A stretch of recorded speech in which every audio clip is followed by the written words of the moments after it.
Oromoo hedduu galatooma hedduu sin galateeffatu qeerroon magaalaa Galgaarii baay'ee galatoomaa sin jedhu qeerroon magaalaa Galgaarii hiriira guyyaarraa koominikii Oromoo wajjin wal ta'uudhaan sagantaa kana wal dhageettiidhaan qopheessanii yoo wal dhageettan gaarii natti fakkaata namni hundinuu amma namni hundinuu callisu haasa'uu hin dandeenye. Nu dhaggeeffadhaa. Hinkhanu media attention kena yoo jaan.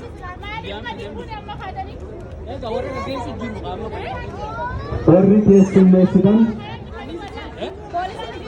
security taatanii warri hojjetaa jirtan namoota murteessisaa namoota haasaan keessa deemaatiin nu callisaa jiraatuma.